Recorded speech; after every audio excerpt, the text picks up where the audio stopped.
दोस्तों आज के इस वीडियो में उस मुद्दे पर कि आखिर जो कुछ भी पाकिस्तान में एक मंदिर के अंदर हुआ, क्या इस तरह का एक्ट किसी मुसलमान के लिए सही है या इस्लाम इसको जस्टिफाई करता है। जैसा कि आप सभी ने एक ख़बर देखी होगी जो पाकिस्तान से आई है। पाकिस्तान का एक डिस्ट्रिक्ट है यासिर खान, वहाँ किसी एक मंदिर में कुछ लोगों ने वहाँ जाकर मंदिर के अंदर गलत तरीके से तोड़ फोड़ किया।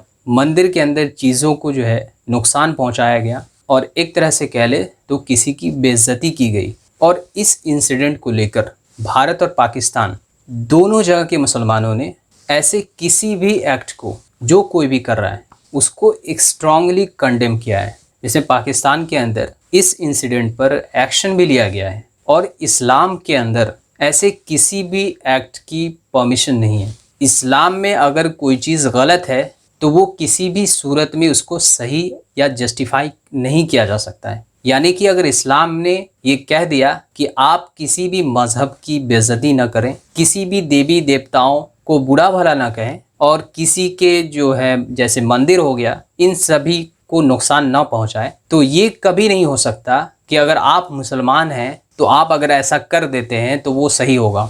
वो हमेशा जो है वो गलत ही रहेगा। और हकीकत में जो लोग ऐसा कर रहे हैं, इस्लाम में तो ज़रूर होंगे वो लोग, लेकिन वो इस्लाम को फॉलो नहीं कर रहे हैं। वो सारे के सारे जो है बर्बादी की तरफ जा रहे हैं। और हर मुसलमान जो इस्लाम को जानता है, थोड़ा बहुत भी जानता होगा, तो वो ये सब ज़रूर जानता है कि हम किसी के मज़हब को गलत नहीं कह सकते। चाहे किसी को कोई चीज़ गलत लग रही हो और अगर उसको कोई चीज़ कहना हो तो अच्छे तरीके से कह सकता है। और जो कुछ भी मंदिर के अंदर हुआ, चाहे उसकी वजह जो भी रही होगी, उसको मैं भी कंडेम करता हूँ और हर मुसलमान को कंडेम करना चाहिए और हर कोई कर भी रहा है इसको कंडेम। और ये बहुत ही अच्छी बात है। एक तरफ पाकिस्तान है, एक तरफ हिंदुस्तान। एक तरफ हिंदुस्तान में हिंदू मेजॉरिटी है, दूसरी ओर पाकिस्तान में मुस्लिम मेजॉरिटी है और दोनों तरफ जो है इंसिडेंट देखने को मिलता है। अब जो लोग भारत में जो कुछ भी पाकिस्तान में हो रहा है अगर वो बोल रहे हैं इस पे, तो इसका ये हरगिज़ मतलब ये नहीं कि जो भारत में हो रहा है वो भी सही हो जाएगा। हमने भारत में ये भी देखा है कि जब 1992 में बाबरी मस्जिद को शहीद की गई, बाबरी मस्जिद को तोड़ा गया और जब 1949 में बाबरी मस्जिद के अंदर मूर्ति रखी गई,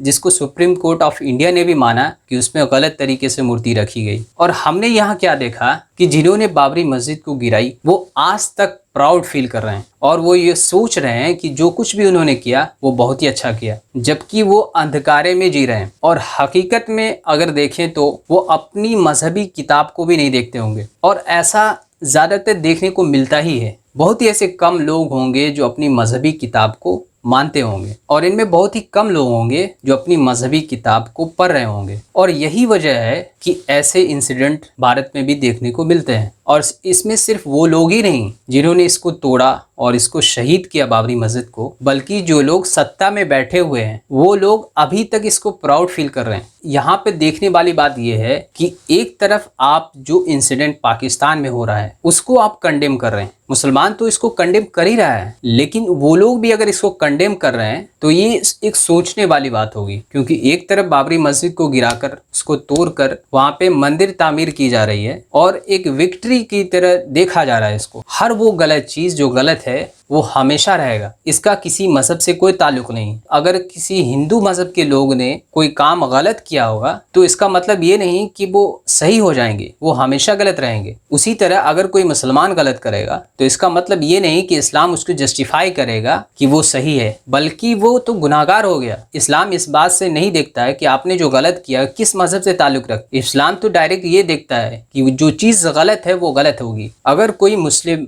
लड़का किसी हिंदू लड़की के साथ गलत कर दे तो उसको किसी भी सूरत में जस्टिफाई नहीं किया जा सकता। हम ये नहीं कह सकते कि वो मुसलमान से है तो अच्छा चलो कोई बात नहीं। जिस तरह अभी भारत में देखने को मिलता है कि अगर कोई जो अपने आप को हिंदू मजहब से बताते हैं वो ये कहता है कि हमने ये इंसिडेंट कर दिया तो कुछ गलत नहीं हुआ, तो ये कैसे सही हो सकता है। इससे कभी भी अमन चैन जो है देश में नहीं रह सकता। और कोई भी मजहब जो है आपको ये सब चीज़ नहीं सिखाएगा। आदमी को तो कोई प्रॉब्लम होनी ही नहीं चाहिए कि अगर एक आदमी दूसरे मजहब को फॉलो कर रहा है, दूसरा आदमी दूसरे मजहब को फॉलो कर रहा है। क्योंकि जब एक ही घर के अंदर दो भाई अलग अलग की सोच रखते हैं, अलग पहनते हैं, खाते हैं, फिर उनके जीने का तरीका भी अलग हो सकता है। तो ये मजहब क्या है? जीने का तरीका है। आप किस तरह से जीना चाहते हैं। अगर आपको ये अच्छा लग रहा है तो इधर जाइए, अगर वो अच्छा लग रहा है तो उधर जाइए। इसमें किसी को परेशानी नहीं होनी चाहिए। आज हमको भारत के अंदर भी ये देखना पड़ेगा कि जिस तरह भारत के अंदर जो भी बड़े बड़े दंगे हुए, चाहे वो भागलपुर का दंगा हो, चाहे बाबरी मस्जिद के नाम पर सैकड़ों दंगे हुए, बम्बई का दंगा हुआ, मुरादाबाद का दंगा हुआ, मेरठ का दंगा हुआ, ऐसे कई बड़े बड़े दंगे जो कि कांग्रेस की हुकूमत में हुआ, जिसको करने के बाद वो लोग प्राउड फील कर रहे हैं। तो लोगों को ये बात समझनी पड़ेगी कि गलत चीज हमेशा गलत रहेगी। अगर आप ये सोच रहे हैं कि हम ये